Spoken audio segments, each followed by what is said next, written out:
नमस्कार. उपवासाचे तेच तेच पदार्थ खाऊन तुम्हालाही कंटाळा आला असेल तर एकदा तुम्ही ही रेसिपी नक्की ट्राय करा. आज आपण बनवणार आहोत साखरेचा वापर न करता चविष्ट, खमंग आणि पौष्टिक असे राजगिरा पिठाचे लाडू. चला तर या आषाढी एकादशीला बनवू दिवसभर एनर्जी देणारे हे खास राजगिरा पिठाचे लाडू. अतिशय चविष्ट, बनवायला सुद्धा सोपे आहेत. चला तर वेळ न घालवता पटकन आपण या रेसिपीला सुरुवात करूया.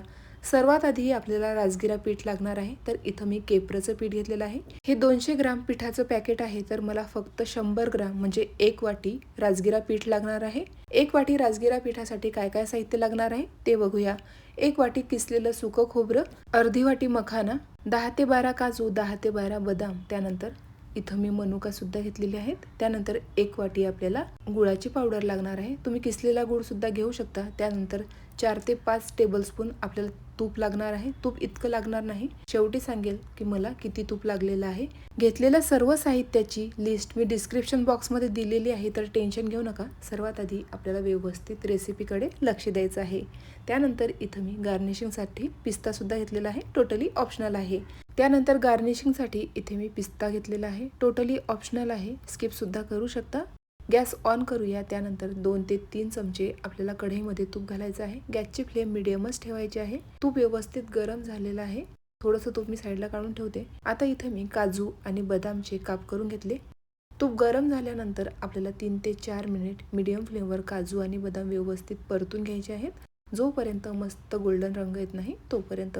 इथं काजू आणि बदाम व्यवस्थित परतून झालेले आहेत. आता त्याच तुपामध्ये आपल्याला मखाने सुद्धा व्यवस्थित परतून घ्यायचे आहेत.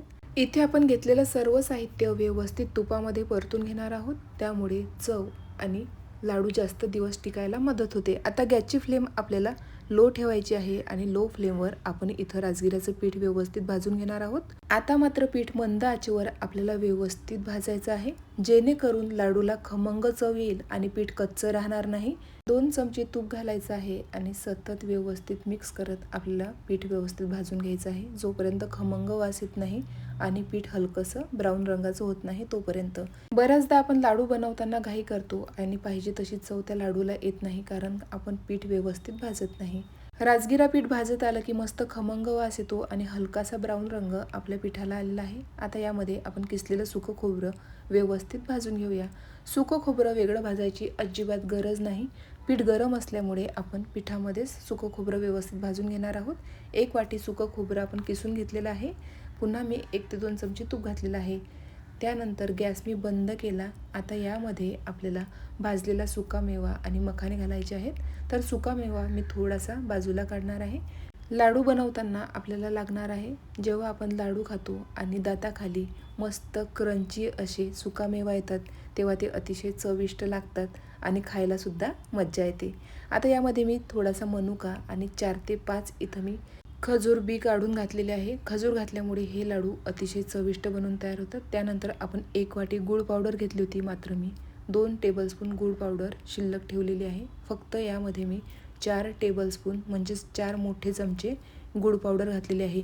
यापेक्षा जर तुम्हाला आणखी गोड आवडत असेल तर तुम्ही 2 टेबलस्पून गूळ पावडर नक्कीच घालू शकता. तुम्ही बघू शकता इथं पुन्हा मी सांगते, गॅस मी बंद केलेला आहे.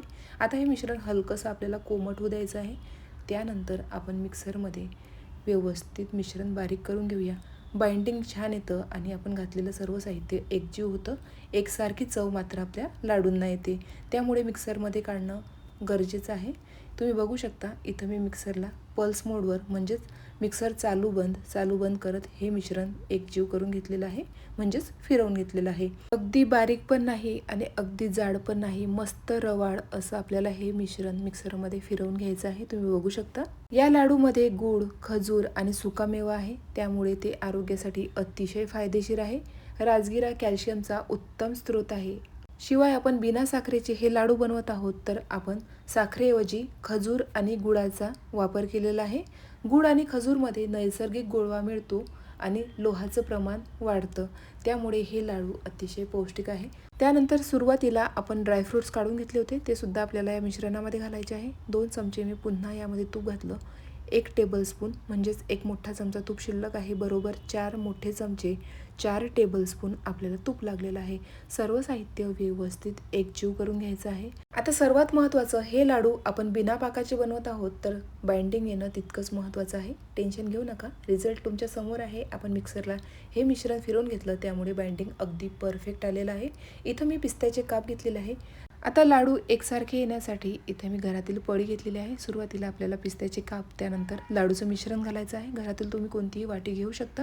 तुम्ही बघू शकता अगदी परफेक्ट असं मिश्रणाला बाइंडिंग आलेलं आहे. हलक्या हाताने जरी तुम्ही लाडू वळलात तरी तो मस्त गोल गरगरीत बनून तयार होतो. सर्वात शेवटी अशा पद्धतीने हातावर लाडू खेळवायचा म्हणजे छान त्याला चकाकी येते. अगदी सुंदर, सुबक आणि नाजूक असा आपला उपवासाचा लाडू तयार झालेला आहे. अशाच पद्धतीने मी सर्व लाडू तयार करून घेणार आहे. अगदी शेवटचा लाडू सुद्धा व्यवस्थित वळता येईल, अजिबात मिश्रण कोरडं होणार नाही, माझी गॅरंटी आहे. इथं आपले सर्व लाडू बनून तयार झालेले आहेत. बरोबर मध्यम आकाराचे 10 लाडू बनून तयार होतात. हे लाडू दिसायला जितके सुंदर तितकेच चवीला अप्रतिम आणि पौष्टिक सुद्धा आहेत. चला तर पटकन एक लाडू मी तुम्हाला तोडून दाखवते. बघू शकता किती मौसूद हे लाडू बनवून तयार होतात. अगदी तोंडात टाकताच विरघळणारे. एकदा बनवून ठेवले की 1 ते 1.5 महिना आरामात टिकतात, अजिबात खराब होत नाही. जर तुम्हाला आजची रेसिपी आवडली असेल तर प्लीज जास्तीत जास्त शेअर करा. अशाच मस्त नवनवीन आणि पारंपरिक रेसिपीजसाठी योगिताज किचन स्टोरीला सबस्क्राईब करायला मात्र विसरू नका. तुम्हा सर्वांना आषाढी एकादशीच्या खूप खूप शुभेच्छा. पुन्हा भेटूया नवीन रेसिपी सोबत.